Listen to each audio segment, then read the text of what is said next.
There is a war being fought right now, not in distant lands, not in boardrooms, not in courtrooms. It's being fought in the 6 inches between your ears. Every thought you think is either a weapon of mass construction or mass destruction. Every belief you hold is either building your empire or burning it to the ground. And most people are losing this war without even knowing they're fighting it. Your mind isn't just an organ. It's not just gray matter processing information. Your mind is the most powerful force in the universe, capable of creating wealth beyond measure or poverty beyond imagination. It's the difference between Andrew Carnegie, a CEO, and a factory worker on hourly pay. It's the difference between Henry Ford revolutionizing transportation and a mechanic changing oil. It's the difference between Thomas Edison illuminating the world and an electrician fixing a broken wire.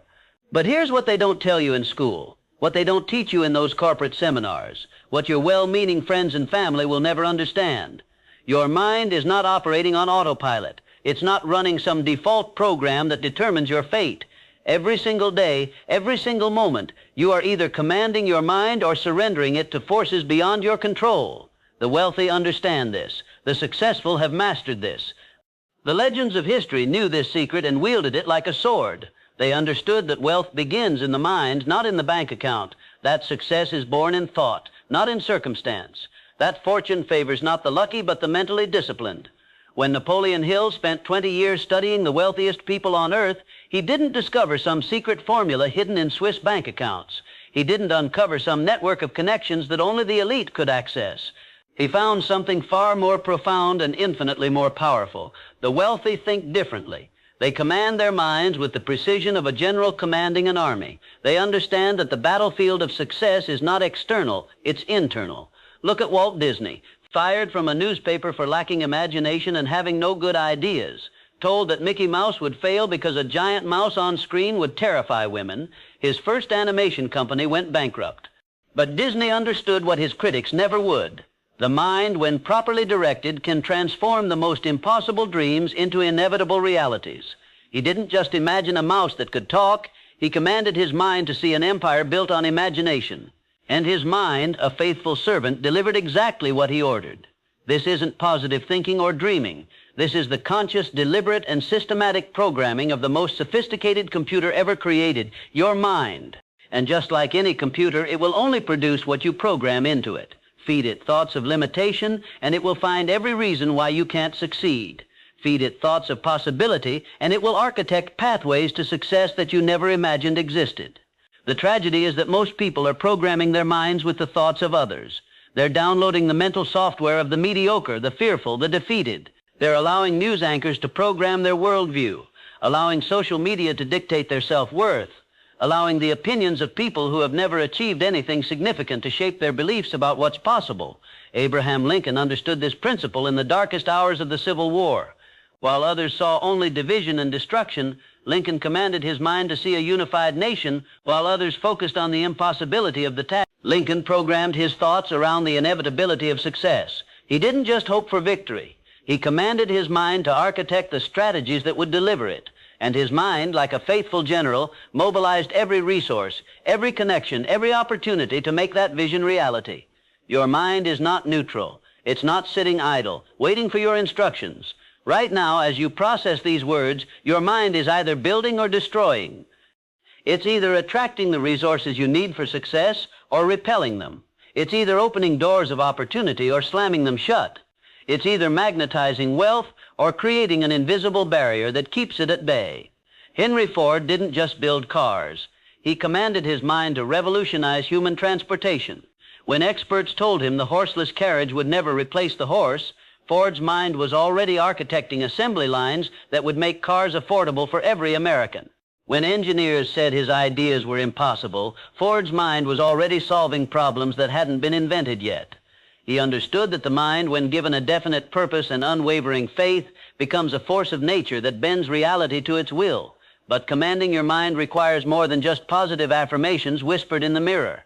It requires the discipline of a monk, the focus of a laser, and the persistence of water carving through stone. It requires that you become the dictator of your own thoughts, the commander of your mind, the architect of your own consciousness. The first battle you must win is the battle for attention. Your mind is under constant assault from 1,000 different directions. News that profits from your fear, social media that feeds on your insecurities, entertainment that numbs your ambition, people who unconsciously want to keep you at their level because your success would highlight their mediocrity. Every time you allow your mind to consume content that doesn't serve your goals, you're surrendering territory to the enemy. Every time you engage in conversation that focuses on problems rather than solutions, you're programming limitation into your mental computer. Every time you entertain thoughts of doubt, fear, or impossibility, you're literally rewiring your brain to recognize obstacles instead of opportunities. The wealthy guard their minds like Fort Knox guards gold. They understand that mental contamination is more dangerous than physical disease. They know that one toxic thought, allowed to multiply, can destroy decades of progress. They treat their minds like sacred temples, allowing only thoughts that serve their definite purpose to enter. John D. Rockefeller didn't just stumble into becoming America's first billionaire. He commanded his mind to see opportunities where others saw only problems. While others complained about the chaos of the oil industry, Rockefeller's mind was architecting systems of organization that would bring order to chaos. While others focused on competition, Rockefeller's mind was designing strategies of consolidation that would eliminate competition entirely. This is the power of a commanded mind. It doesn't just react to circumstances, it creates them. It doesn't just adapt to the market, it shapes the market. It doesn't just solve problems, it transforms problems into profitable opportunities. But here's where most people fail. They try to command their minds while still feeding them the mental equivalent of poison. They want to think like millionaires while consuming the thoughts of the masses. They want to program success while marinating in the mental software of failure. Thomas Edison didn't just invent the light bulb, he commanded his mind to illuminate the world. When his laboratory burned down, destroying years of work and costing him millions, his response revealed the power of a properly programmed mind. He told his son to go get his mother and friends because they wouldn't see another fire like this one. While others would have seen catastrophe, Edison's mind was already processing the disaster as an opportunity to rebuild better than before. This isn't insanity. This isn't denial. It's a conscious choice to program your mind for solutions rather than problems, for opportunities rather than obstacles, for wealth rather than poverty. Edison understood that the mind, when properly commanded, can transform any setback into a setup for a greater comeback. The second battle you must win is the battle for belief. Your mind will only create what it believes is possible. It will only pursue what it believes is achievable. It will only attract what it believes it deserves. And most people have programmed their minds with beliefs that guarantee mediocrity. They believe that wealth is for other people. They believe that success requires connections they don't have. They believe that their background, their education, their circumstances have predetermined their destiny, and their minds, like faithful servants, deliver exactly what they believe. But belief is not fixed. Belief is not permanent. Belief is programmable. The same mind that believes in limitation can be reprogrammed to believe in unlimited possibility. The same mind that sees obstacles can be retrained to see opportunities. The same mind that expects failure can be rewired to expect success. Andrew Carnegie understood this when he took a young steel worker named Charles Schwab and programmed his mind to think like an executive. Carnegie didn't just give Schwab a promotion, he gave him a new identity. He commanded Schwab to see himself not as a worker but as a leader, not as an employee but as a partner, not as a follower but as a visionary. And Schwab's mind, accepting this new programming, transformed him into one of the highest paid executives in American history. The third battle you must win is the battle for vision.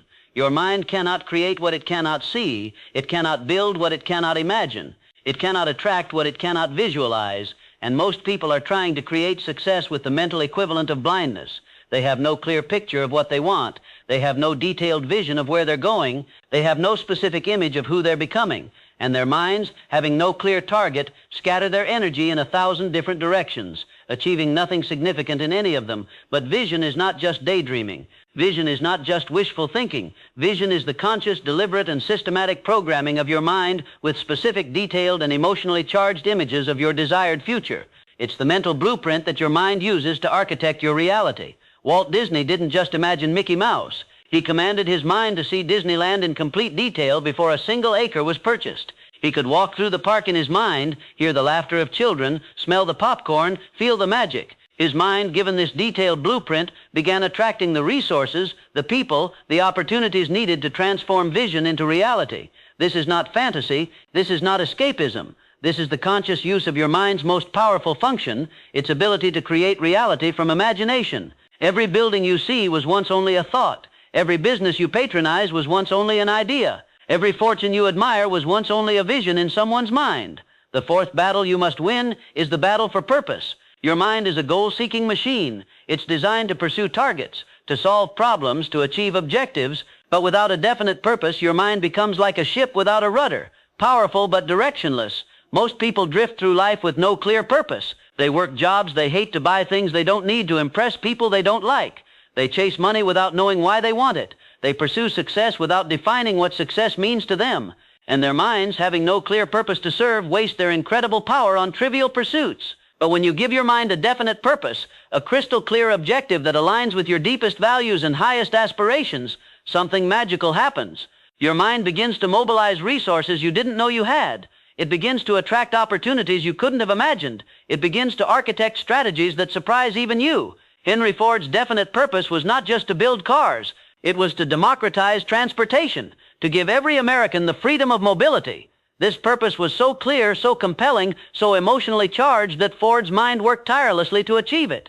When obstacles appeared, his mind found ways around them. When problems arose, his mind created solutions. When others said it was impossible, his mind proved them wrong. Your mind is waiting for you to give it a purpose worthy of its power. It's waiting for you to command it to build something significant, to create something meaningful, to achieve something that matters. And when you do, you'll discover that your mind is not just a thinking machine, it's a reality-creating force that can transform your deepest desires into your daily experience.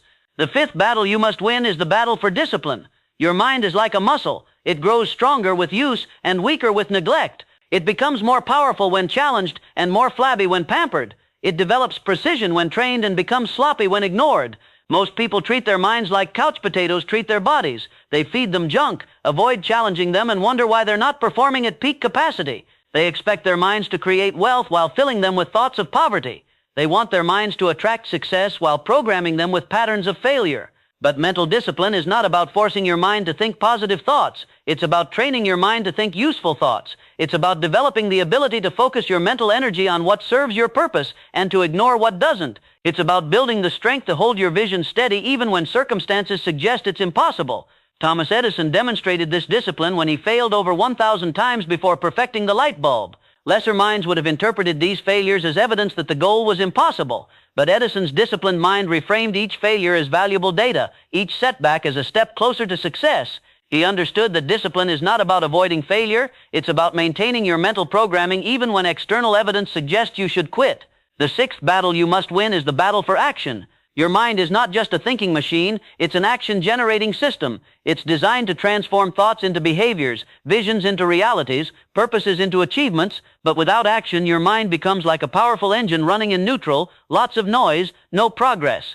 Most people think their way into paralysis. They analyze every angle, consider every risk, imagine every possible failure. They mistake planning for progress, preparation for performance, intention for implementation, and their minds, sensing this hesitation, begin to doubt the very goals they're supposed to achieve. But action is the language your mind understands best. When you take action aligned with your purpose, your mind interprets this as confirmation that your goals are achievable. When you move toward your vision, your mind mobilizes additional resources to support your movement. When you demonstrate faith through action, your mind responds with increased creativity, enhanced intuition, and expanded awareness of opportunities. The wealthy understand this principle. They don't wait for perfect conditions to take action. They don't delay until they have complete information. They don't postpone until they feel ready. They understand that action creates clarity, movement generates momentum, and progress produces power. When Colonel Sanders was 65 years old and broke, he didn't spend years analyzing the restaurant industry. He took action. He loaded his car with his secret recipe and drove to restaurants, cooking chicken for owners and customers. He was rejected 1,009 times before someone said yes, but each action was programming his mind for eventual success. Each rejection was training his mind to persist. Each no was preparing his mind for the yes that would create the Kentucky Fried Chicken empire. Your mind is not impressed by your intentions. It's not motivated by your plans. It's not inspired by your goals. Your mind is activated by your actions. It's energized by your movement. It's empowered by your progress. And the faster you move toward your vision, the faster your mind will architect the strategies to get you there. The seventh battle you must win is the battle for persistence. Your mind is designed to protect you from pain, to avoid discomfort, to take the path of least resistance, but success requires that you override these natural tendencies, that you push through discomfort, that you persist when every instinct tells you to quit. Most people give up just before their breakthrough. They quit when the pressure becomes intense, when the obstacles seem insurmountable, when the goal appears impossible. They mistake temporary setbacks for permanent defeats, tactical retreats for strategic failures, delayed gratification for denied gratification. But persistence is not just about continuing when things get tough. It's about programming your mind to see setbacks as setups, obstacles as opportunities, and failures as education. It's about training your mind to interpret resistance as evidence that you're moving in the right direction, that you're challenging the status quo, that you're on the verge of breakthrough. Abraham Lincoln failed in business twice, suffered a nervous breakdown, and was defeated in 8 separate elections before becoming president. But his mind was programmed for persistence. Each failure was not evidence of his inadequacy, but preparation for his destiny. Each setback was not a reason to quit, but a reason to continue. Each defeat was not a dead end, but a detour on the path to greatness. Your mind will quit long before your body does. It will surrender long before your resources are exhausted. It will give up long before your options are eliminated.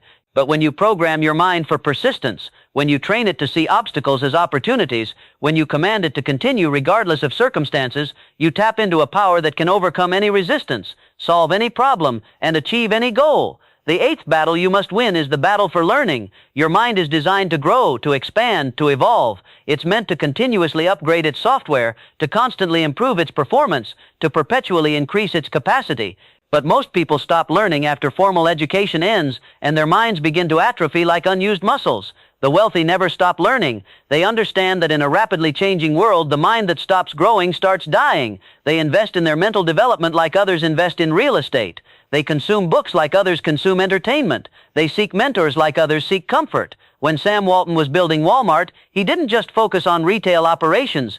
He studied every successful business model he could find. He learned from competitors, suppliers, customers, and critics. He understood that his mind was his most valuable asset, and he invested in upgrading it continuously. His willingness to learn, to adapt, to evolve was what transformed a small-town discount store into the world's largest retailer. Your mind is capable of infinite expansion. It can learn new skills, develop new capabilities, and create new realities. But it requires fuel. It needs fresh information, new perspectives, challenging ideas. It needs to be stretched, tested, and pushed beyond its comfort zone. The 9th battle you must win is the battle for association. Your mind is influenced by the minds around it. It absorbs the thoughts, beliefs, and attitudes of the people you spend time with. It mirrors the mental patterns of your closest associates. It adopts the success habits of your peer group. Most people underestimate the power of association. They think they can maintain a success mindset while surrounding themselves with failure-minded people. They believe they can think like millionaires while socializing with those who complain about money. They assume they can command their minds while associating with those who have surrendered theirs. But your mind is not an island. It's part of a network, influenced by the mental frequency of those around you. When you associate with successful people, your mind begins to vibrate at the frequency of success. When you surround yourself with wealth-minded individuals, your mind starts to think in terms of abundance. When you spend time with those who have commanded their minds, your mind learns to command itself. Andrew Carnegie's mastermind group included some of the most successful minds of his era. He understood that his mind, powerful as it was, could be exponentially more powerful when connected with other great minds. He didn't just seek advice from successful people, he programmed his mind to think like them, to see like them, to act like them. Your mind is constantly being programmed by the minds around you. Choose your associations carefully. Surround yourself with minds that challenge yours, that inspire yours, that elevate yours. Distance yourself from minds that drain yours, that limit yours, that contaminate yours. The 10th and final battle you must win is the battle for mastery. Your mind is capable of achieving mastery in any field you choose to focus on. It can develop expertise that makes you irreplaceable, skills that make you invaluable, knowledge that makes you indispensable. But mastery requires that you focus your mind's power like a laser beam rather than scattering it like a flashlight. Most people try to master everything and end up mastering nothing. They dilute their mental energy across dozens of interests, hundreds of opportunities, thousands of distractions. They mistake activity for achievement, busyness for business, motion for progress. But mastery is not about doing more, it's about doing better. It's about commanding your mind to go deeper rather than wider, to develop expertise rather than familiarity, to create excellence rather than adequacy. It's about training your mind to see distinctions that others miss, to recognize patterns that others ignore, to create solutions that others can't imagine. When Steve Jobs returned to Apple, he didn't try to compete in every market. He commanded his mind to focus on a few products and make them insanely great. He understood that mastery comes from depth, not breadth. His mind focused like a laser on creating the ultimate user experience,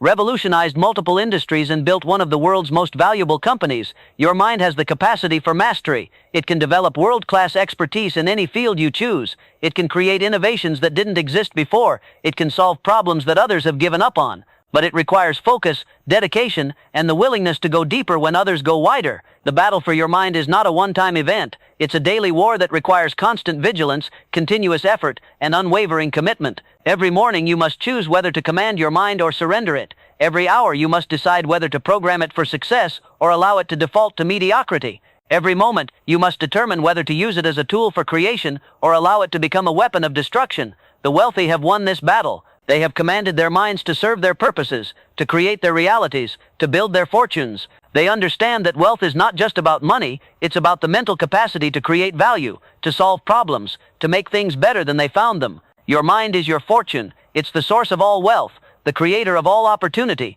the architect of all achievement. Command it, and you command your destiny. Surrender it, and you surrender your future. The choice is yours, the power is yours, the fortune is yours, but you must decide, you must choose, you must command, because your mind is either building your empire or destroying it. It's either creating your fortune or squandering it. It's either serving your purpose or sabotaging it. The war for your mind is happening right now. The battle for your fortune is being fought in this moment. The choice between commanding and surrendering is before you. What will you choose? Your mind is waiting for your command. Your fortune is waiting for your decision. Your future is waiting for your choice. Command your mind and claim your fortune. The kingdom of unlimited possibility is yours to rule.